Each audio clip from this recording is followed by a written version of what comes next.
Today we offer a very special welcome to all our guests, RNLI volunteers, staff, supporters from around North Wales.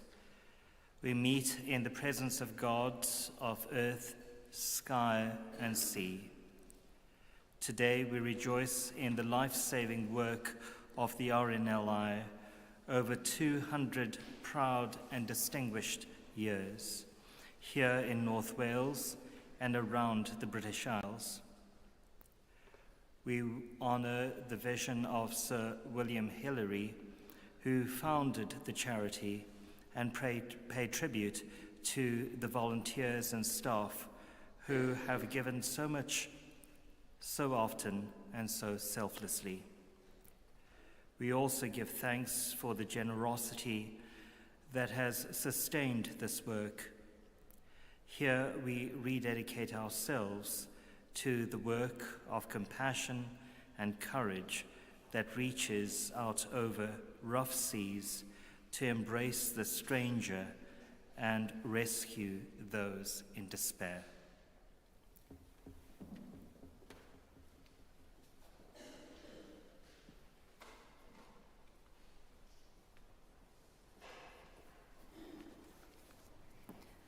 A message from our Chief Executive, Mark Dowie. It is a great privilege for us to be here today as we give thanks to those who have given so much in the name of saving lives at sea. Their time, their courage, their support, and in some cases, their own lives. 200 years ago, in a letter to His Majesty the King, Sir William Hillary, founder of the Royal National Lifeboat Institution, wrote a plea for volunteers to risk their own lives for those whom they have never known nor seen. Good people responded then and have continued to do so for 2 centuries. Men and women showing extraordinary courage, supported by volunteers and donors who hold the RNLI values dear. For a charity to have survived 200 years based on the time and commitment of volunteers and on the sheer generosity of the public who provide kind donations is truly remarkable. It is thanks to their dedication that the RNLI has survived the test of time, including tragic losses, funding challenges, 2 world wars, and more recently, a pandemic.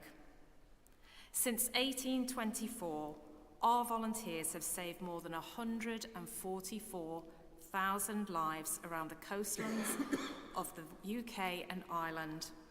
And of course, we will never forget the 624 crew members tragically lost whilst providing this service.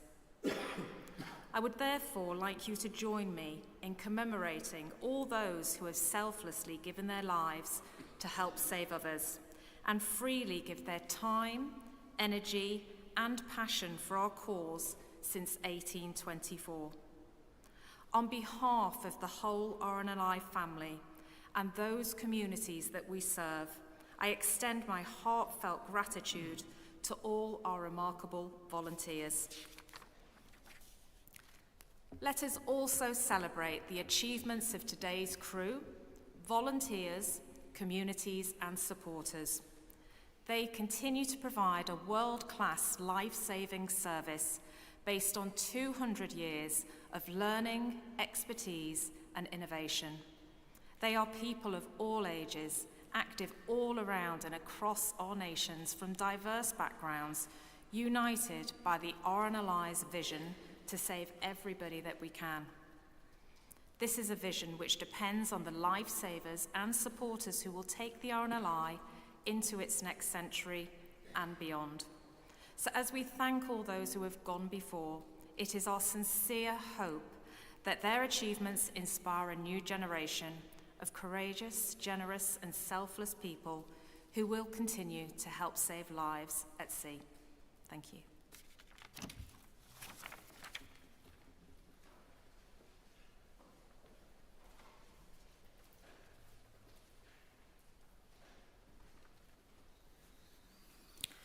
Gawn ni sefyll os gwelwch yna. Can we please stand?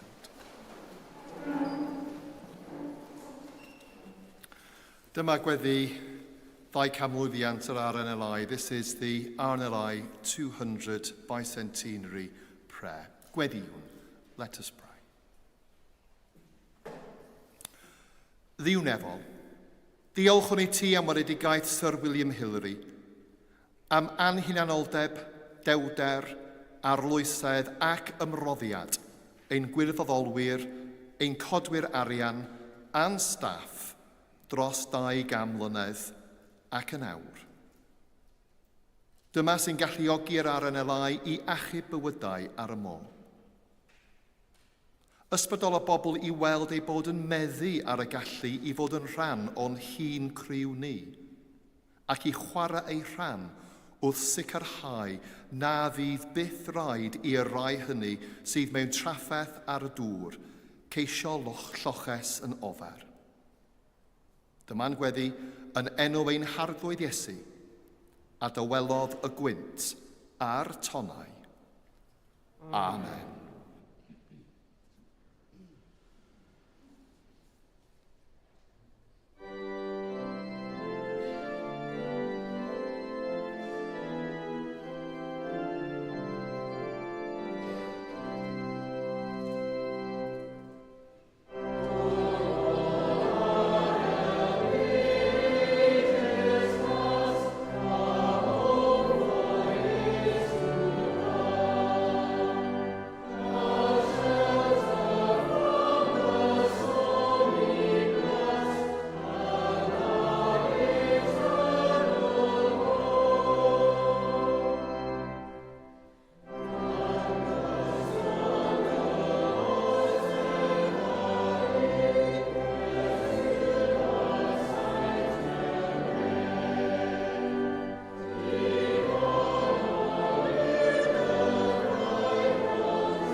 In 1824, Sir William Hillary wrote this open appeal. For many years and in various countries, the melancholy and fatal cases of shipwreck which I have witnessed have excited a powerful interest in my mind for the situation of those who are exposed to this awful calamity. So long as people shall continue to navigate the ocean in every age and on every coast, disasters by sea, shipwreck and peril to human life must inevitably take place. And with this terrible certainty before our eyes, the duty becomes imperative that we should use every means to mitigate the disastrous consequences. I most respectfully beg leave to submit that a national institution should be formed important to humanity, having for its objects: 1. The preservation of human lives from shipwreck, which should always be considered as the first great and permanent object of the institution. 2. Assistance to vessels in distress. 3. The preservation of vessels and property. 4. The prevention of plunder in case of shipwreck. 5. The support of those persons who may be rescued, promptly obtaining medical aid, food, clothing and shelter for those who may require such relief, with the means to forward them to their homes, friends or countries.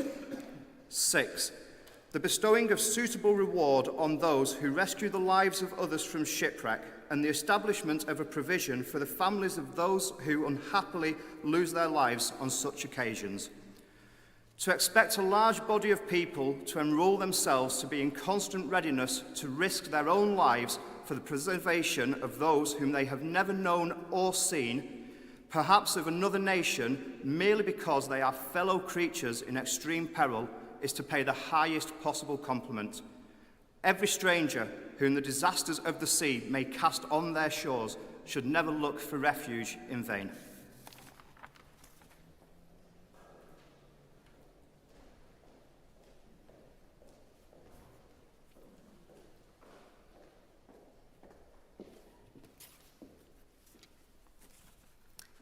Summer 1980 saw a carnival in Flint, and it was there was a fundraising stall for the lifeboat.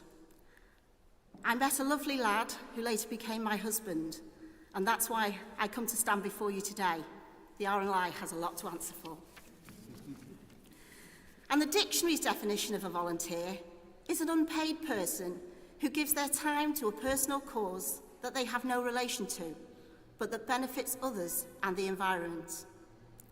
However, ask that question, why be a volunteer? And what do I get out of it? And it's a very difficult answer. I asked several of our crew and fundraisers the same question, and not one of them gave me a definitive answer. Like them, I do it because I enjoy it. I do it because I hope that in some small way I can make a difference. And I do it with the hope that the messages I give might in time help to save a person's life. And if I can make that small contribution, then knowing that I've helped someone is all I need as a reward. Having been involved with fundraising since I was a child, I'm not quite sure whether I do it as a matter of course, having known nothing different, or if it's something I've fallen into just by chance. I think it's the foremost, having helped my grandparents push the envelopes through letterboxes way back in the 70s, and knowing we'd collect them a few days later full of coins, instilled in me the willingness and good-naturedness of people to help causes that they had no connection with, just the chance to assist in some way. Having worked for many years in education, I'm very keen to share the water safety message with people of all ages and provide them with the tools necessary should they become a casualty in or around the water. And as many of you know and believe that prevention is usually better than a cure, going into schools to deliver crucial crew messages to Year 7s or hosting a group of scouts or brownies at the lifeboat station presents the ideal opportunity to get that 4-point message across. Recently, I was giving a talk to a group of young people, and I was asked if I enjoyed being a volunteer, which was quickly followed by, well, why do you do it if you don't get paid? My answer was simple. I get a buzz from helping people. I enjoy working alongside a group of like-minded people and being part of a team. I've gained confidence, plus, if I was a few years younger, it would look really good on my CV. We all volunteer for different reasons, and I was once told, volunteers don't get paid because they're worthless, but because they're priceless. One crew, one family.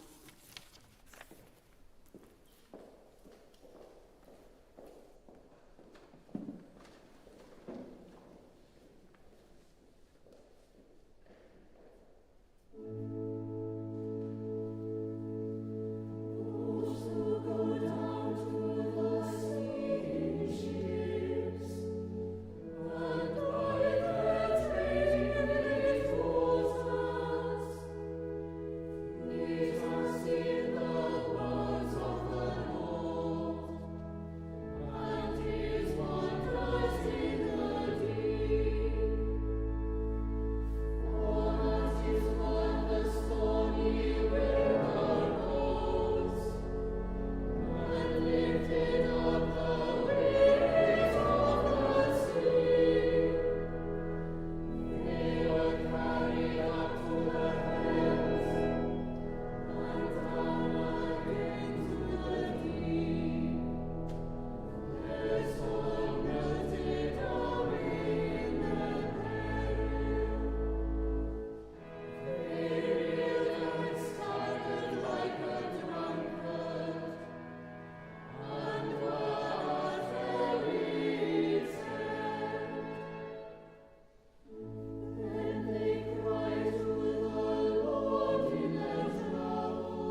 Mae'r bad achub ym Mhorthyn Llaen yn ran anatod o gymuned Morfanefyn a'r Cylch, a hynny ers 160 o flynyddoedd erbyn hyn. Un o fo atgofion cynhara ydy clywed y maroons yn cael eu tanio i'r awyr mwyn galw'r criw pan oedd angen lansio'r bad achub. A finna wedyn am ffrindiau'n pedlan ar ymbeiciau bach mor gyflym ag y gallwn ni i gopao yn y clogwynil am môr i wylio'r bad achub yn cael ei lansio ac i ba gyfeiriad y bydda'n mynd. Ac wedyn, pan fydda'r rocedi yn cael eu tanio yn ystod y nos, dwi'n cofio hefyd sefyll efo'n nhad yn ffenest y llofft, yn gwylio'r llinyn oliadau ceir yn teithio ar draws cwrs golff Clwb Nefyn a'r Cylch, cyn troelli ffordd lawr am gyfeiriad gorsaf y bad achub. Dechreuodd fy mordaeth i bron i 15 mlynedd yn ôl bellach. Fel aelod newydd o'r criw, dwi'n cofio'n iawn cael fy ngwisgo mewn bibs a braces, cot fawr felyn cynnes, par o sea boots am fy nhraed, siaced achub am fy nghanol a helmed gadarn am fy mhen. Am anfon allan hefo gweddill y criw ar un o'i ymarferion wythnosol, un nos fercher oer a thywyll iawn ym mis Tachwedd, i weld sut y byswn ni'n ymdopi ar ffasiwn brofiad. Ar ôl treulio chydig o oriau gwyllt a glyb iawn allan ar y bad hefo'r criw, yn arsylwi ar y sesiwn ymarfer a'r driliau gwahanol, gan drio cofio cadw malan sgorau ag y gallwn ni. Dwi'n cofio weld o'i gyd yn eitha diddorol, ac ar yn dipyn o syndod i mi hefyd, nes i ddim teimlo'n sâl môr chwaith. Felly, penderfynu mentro nôl lawr yn nos fercher canlynol, lle ges i un o'r rhain, ia, pager, i mi allu ymateb i unrhyw alwad yn y dyfodol. Ac yn sicr, doedd na ddim troi nôl i mi o hyn ymlaen. Doedd gen i ddim profiad blaenorol o forio cyn ymuno, heblaw am yn nhaid, sef tad yn mam, y diweddar Capdan David Brian Williams o Drefor, un o ddisgynyddion teulu ffarm Pwlldefaid uwch mynydd Aberdaron, a fu o'n gapdan môr hefo'r llynges fasnachol a chwmni llonga byd enwog y Element Lines tan dechrau'r 1980, a fu oedd hefyd yn rhan o'r croesiadau traws Iwerydd, y Transatlantic Convoys, yn ystod yr ail ryfel byd. Felly, hoffwn feddwl fod rhywfaint o heli eisoes yn y gwaed o leia. Yn ogystal â bod yn aelod cymwys llawn ar fwrdd y bad achub, un swydd benodol a holl bwysig iawn sydd gennai ydy mordwyo'r bad achub neu navigatio. Yn fyr, mae hyn yn golygu mod i'n gyfrifol am gynllunio cwrs diogel a chyflym ar siartiau môr, i'r lliwiwr wedyn allu lliwio i'r safle lle gallai'r person, y claf neu'r gwch fod ar y môr. Dwi hefyd yn gweithio'n agos iawn ar cocsyn drwy gydol yr amser, gan roi ETAs neu am cyngyfrif o'r amser cyrraedd y cwch neu'r claf, yn ogystal ag unrhyw addasiadau i'r cwrs neu gyrsia y mae'r bad yn teithio arni os oes angen.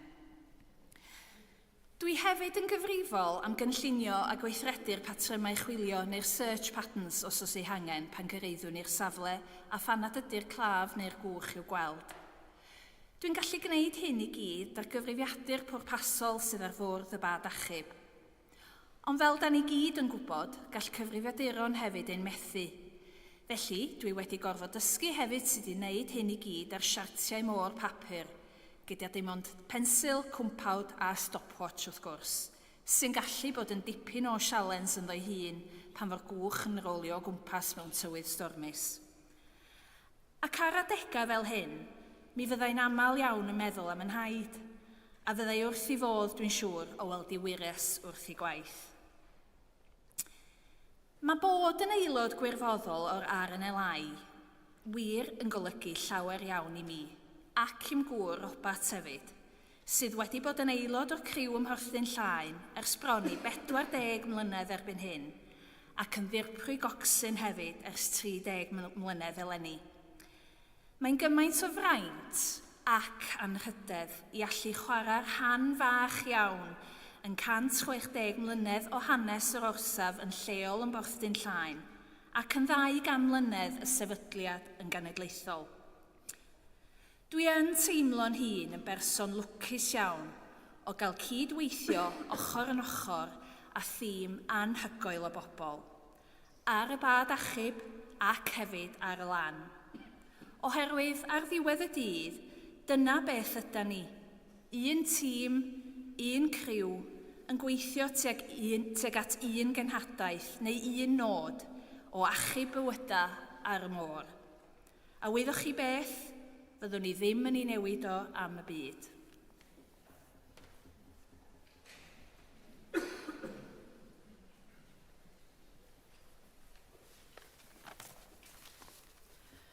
In the beginning, God created the heavens and the earth. Now the earth was formless and empty, darkness was over the surface of the deep, and the Spirit of God was hovering over the waters. And God said, "Let there be light," and there was light. God saw that the light was good, and he separated the light from the darkness. God called the light day, and the darkness he called night. And there was evening, and there was morning, the first day.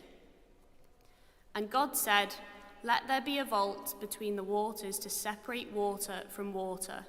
So God made the vault and separated the water under the vault from the water above it.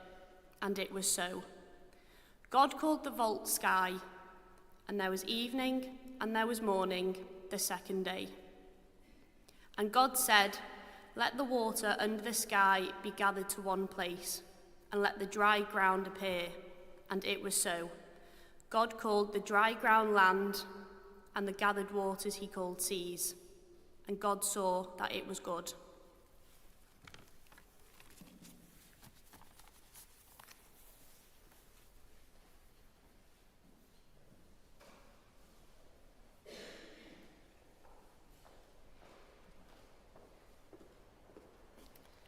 Firstly, thank you for inviting me to be part of such an important service today. I feel honoured to be stood here in front of you all. I have always been aware of the RNLI growing up by the coast, and as a child, every so often, if I saw a collection box, I would put my or my mum's spare change in them. Sadly, it was only when we had a tragedy ourselves that I really understood just how amazing you all are, how much you do, and what a difference you make. 3 years ago, our world was turned upside down when we got a call saying that the fishing boat, the Nickel of Faith, that my brother Ross Ballantyne had been working on, hadn't returned back to Conway Harbour as expected. 2 other crew, Alan Menard and Carl McGrath, were also on board. The search was underway.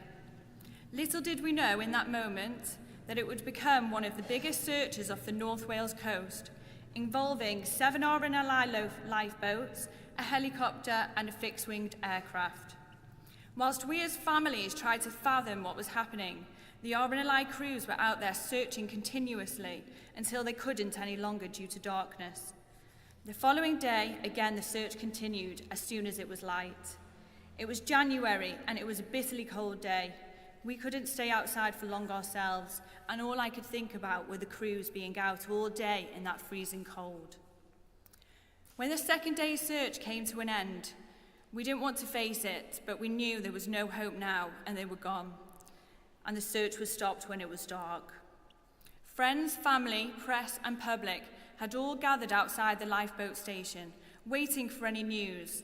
And as much as our story didn't have the happy ending any of us wanted, we knew that the crew had gone above and beyond, doing everything they could. My first instinct was to go around the crowds and say, let's give the RNLI a round of applause to show our appreciation when they come back in. All of us, a big crowd, started applauding. It only seemed a little gesture in comparison to what they had been doing, but it was the least we could do to show we knew they had done everything they could. It was heartbreaking for us, but we also could see the pain they felt in not being able to bring the boys home to us. We have had that experience once, which was truly horrific, but you guys put yourself out there to face it time and time again. Since then, we have wanted to give back in any way we can to help support the RNLI. We have raised over £20,000, which I know is vitally important to help the RNLI continue, But it's not just about the money raised, it's about raising awareness. Now, I'm not a natural speaker in front of people, hence having to read this word for word off my paper. And many times, I automatically want to say no to speaking in front of crowds. However, seeing your strength and courage pushes me to be brave also and speak out about our story. If we can make just a handful of people stop and think about the consequences, then it's all worth it. Retelling our story and making people realise the impact is vital. People need to think about their loved ones and what it could do to them leaving them behind. We want to raise awareness of just how dangerous the sea can be and to make others take a few moments to think. Is it safe? Should we be wearing life jackets? Do we have a means of contact if something does go wrong? People think they are invincible and it won't happen to them until it actually does, and then it's too late. This was just our story, one of so many. Think of all the lives saved in these 200 years. All those lives you have changed. All the people who have lived to carry on their lives with their families and been able to make more memories. All I can say to you is thank you. Day in, day out, you risk your lives to save others. Thank you to you and everybody involved in the RNLI. You really do make such a difference. And in the eyes of our family and so many others, you are all the real heroes.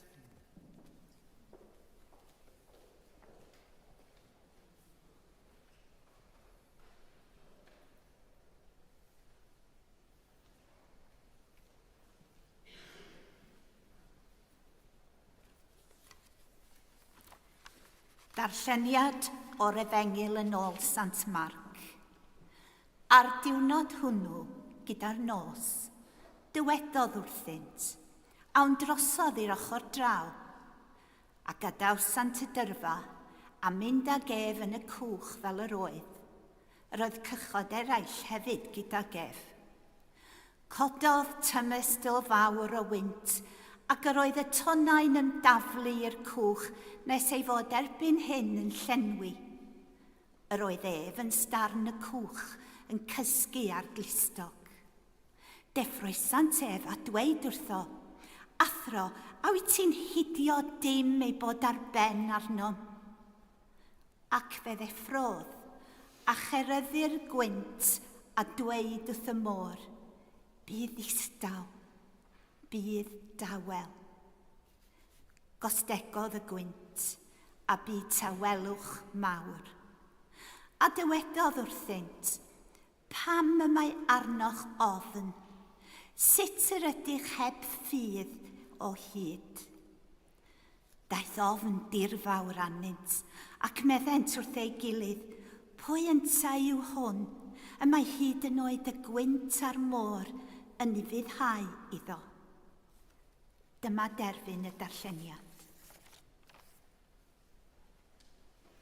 Amen.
yn enw'r tad y mab a'r ysbryd glân. Amen. Would you please be seated?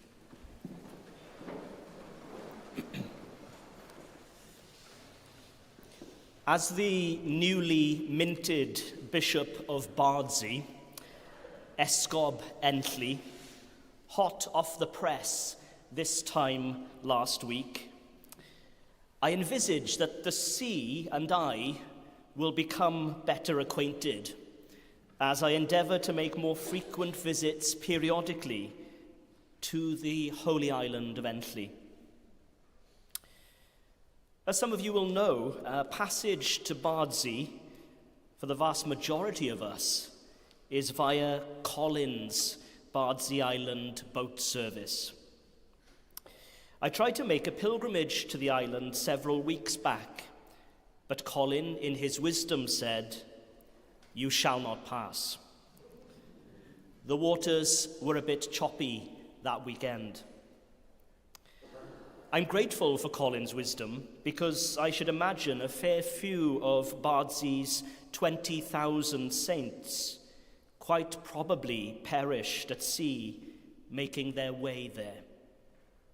And I'm not quite ready to be number 20,001 just yet. However, 2 weeks ago, tomorrow, Colin said, "You shall pass." And I was fortunate enough to make a happy pilgrimage to Bardsey before my consecration as a bishop. It was a beautiful day, and the crossing was absolutely idyllic. However, I'm warned this is not everyone's experience of the crossing to Ynys Entley, and that I ought to brace myself for less serene waters in future. Fortunately, on hearing of my appointment as Bishop of Bardsey, a member of the congregation here at the cathedral presented me with a survival pack consisting of, among other things, nausea tablets, a prayer to be used at sea, the Irish Sea tide timetable, a bright yellow fisherman's hat, and a small bottle of Lamb's Navy rum. So I'm feeling better equipped and perhaps more confident about future crossings. If we were to describe our relationship with the sea, or perhaps even with water more generally, we might say that the relationship is complicated. We know that water is essential to nourish, to refresh, and to sustain life. And yet, it also has the capacity and the power to devastate, to destroy, and to take life, to end life. From the earliest narratives that we have in the scriptures giving an account of the creation and the separation of the waters, as we heard in our reading from Genesis chapter 1, waters that were teeming with life, to the story of the great flood, only a matter of 6 chapters later in the same book, destroying every living thing that breathed, to more recent accounts of agricultural challenges due to too much rainfall, to the seemingly never-ending tragic deaths of migrants at sea, and our own neglect of water, as the Church in Wales launches its current campaign highlighting the pressing need to save our rivers from pollution. History is littered with examples of water's capacity to be life-giving, life-changing, or life-taking. Our relationship with water is complicated. Which is why it is important then that we have gathered here today to give thanks for a charitable organization that has for the past 200 years dedicated itself to the preservation and the protection of life at sea. The incredible vision of Sir William Hillary in founding the RNLI with that remarkable plea for volunteers to realise his vision and establish an institution that would make a difference to countless people's lives around the shores of these islands for so many years is astonishing. And it is fitting that we should mark it in this way and with celebrations across Wales and beyond. During this service, we have heard powerful and moving accounts and testimonies of different people's relationships with the RNLI. From Tracy as a passionate and committed fundraiser wanting to make a difference, to Mally, a courageous and dedicated crew member for 15 years, to Lowry, whose heartbreaking and tragic account of the death of her brother at sea has given rise to a great admiration and support for the work of the RNLI. All of these accounts demonstrate what a difference the RNLI has made and continues to make to people's lives as a trusted and reassuring presence among the maritime industry and for the coastal communities around us. Our readings today speak of another reassuring and trusted presence in whom seafarers put both their trust and their faith, as they experience the volatility of the sea in which their livelihood and travel often depended. Both the verses of our psalm and the account from the Gospel according to Mark of raging waters being calmed have for centuries instilled strength and confidence in those who put their trust in God to bring calm where there is chaos, to bring peace when they are afraid. The images evoke a profound sense of how fragile life is in the midst of a storm, how powerless we are when something so powerful can overwhelm us. The sea is a force, but the scriptures suggest that the one who created the sea is a force yet more powerful, who can command the raging elements, even with a word.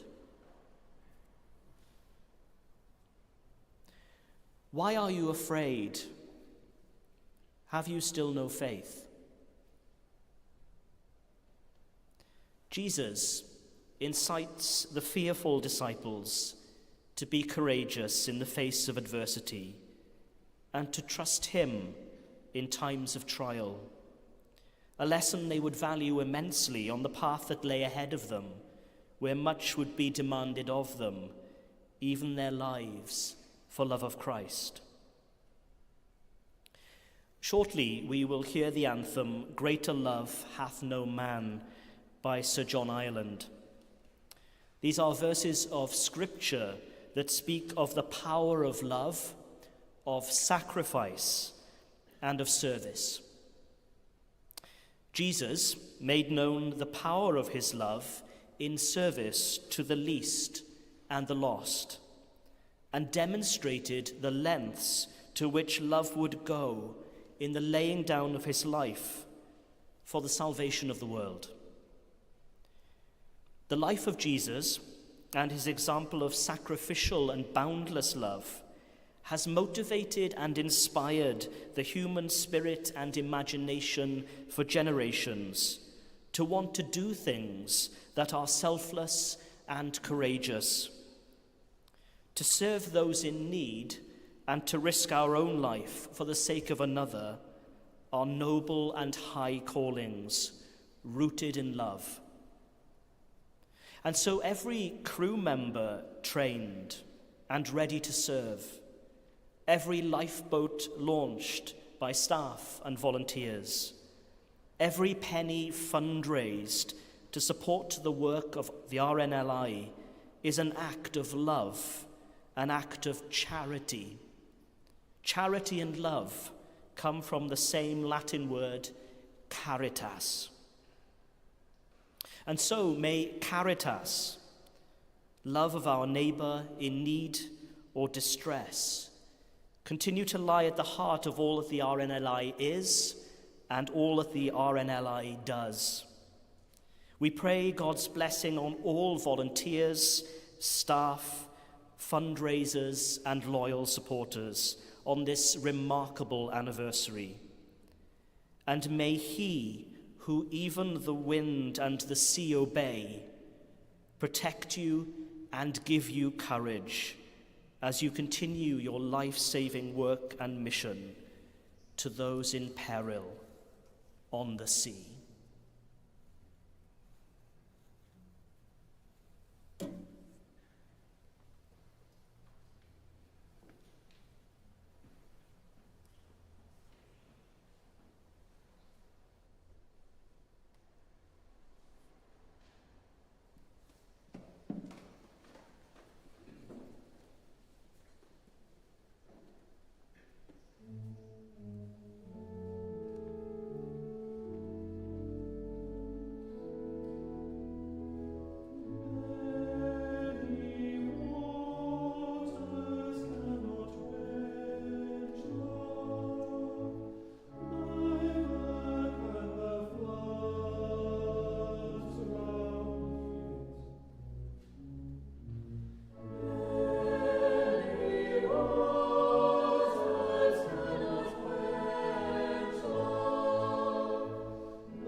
with you, let us pray.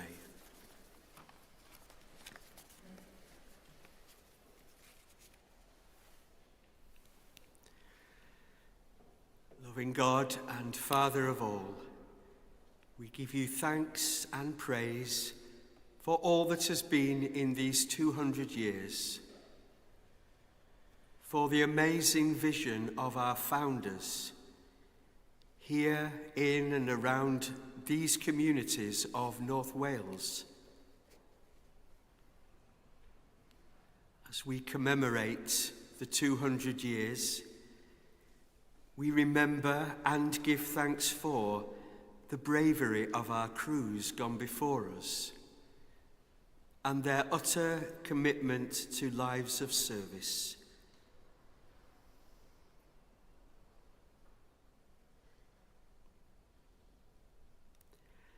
Loving God and Father of all, as we celebrate their memory, we thank you for the RNLI of this day,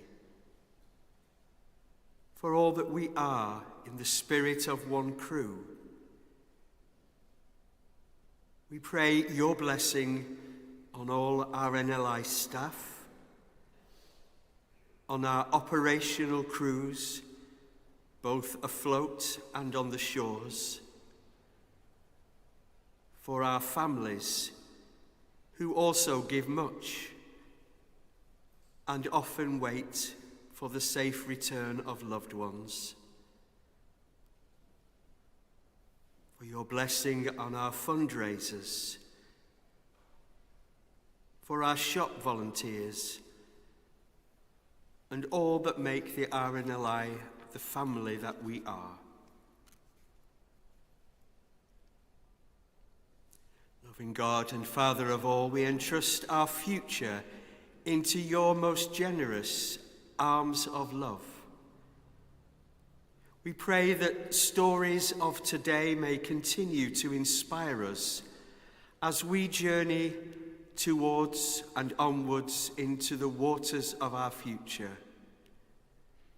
May our lives of service continue to offer a beacon of light and hope to those who call on us, especially those who will be in danger and need our help in these waters which surround the communities we represent as we come here with thankful hearts today.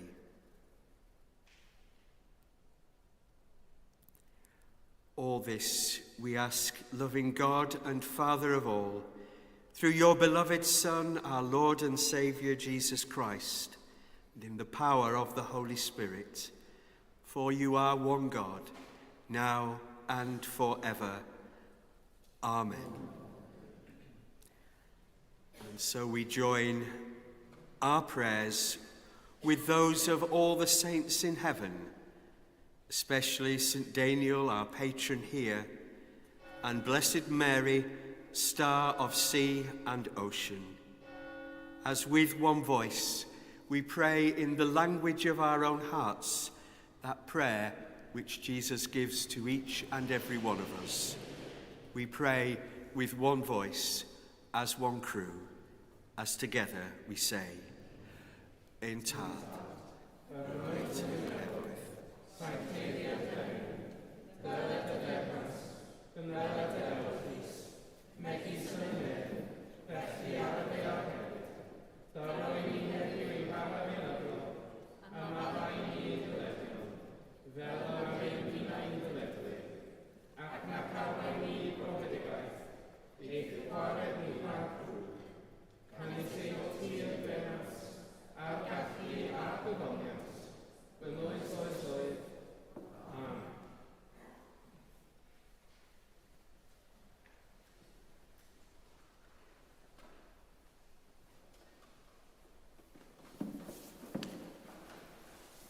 Would you please stand?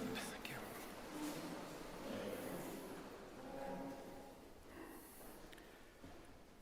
Whoever we are, wherever we are from, we are one crew. Ready to save lives. We are powered by passion, talent and kindness. Like generations of selfless lifesavers before us, This is our watch.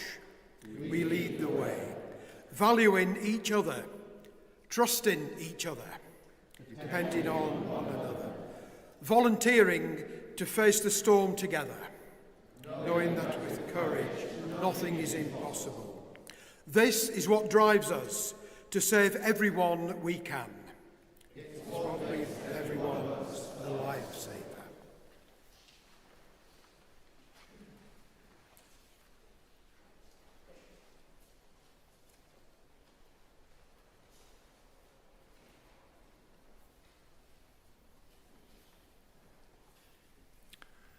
Cyn i mi ddeud gweddi yr RNLI, gai jyst ddiolch i pawb sydd wedi bod yn rhan o'n gwasanaeth heddiw. Before I say the lifeboat prayer, can I thank everybody who has been part of our service today. Mae hwn yn un gwasanaeth ac un digwyddiad sydd wedi dod dan adain panel 200 lwyddiant Cymru ar RNLI. This is just one of a number of services and events that has come under the wing of the RNLI's Bicentenary Committee for Wales.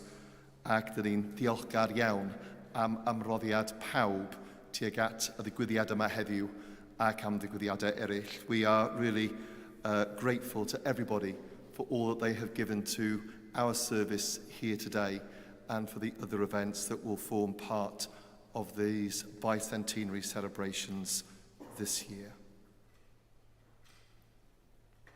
Gan I plygu ein pen mewn gweddi os gwelwch yn dda, can we bow our heads in prayer?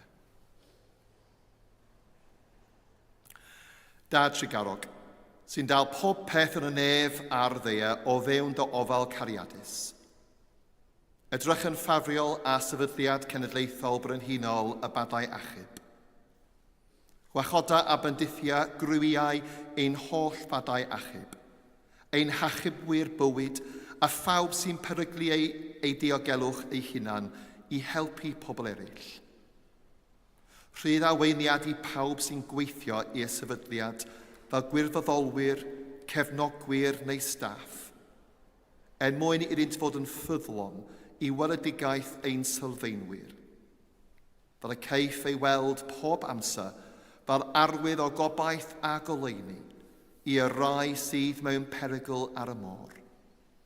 Tro'r un Iesu Grist, o bywyd o gydathu ar ysbryd glân, bob yn rhydedd a gogoniant, yn awr ac yn oes oesoedd. Amen.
God in heaven, bless the mission and work of the RNLI.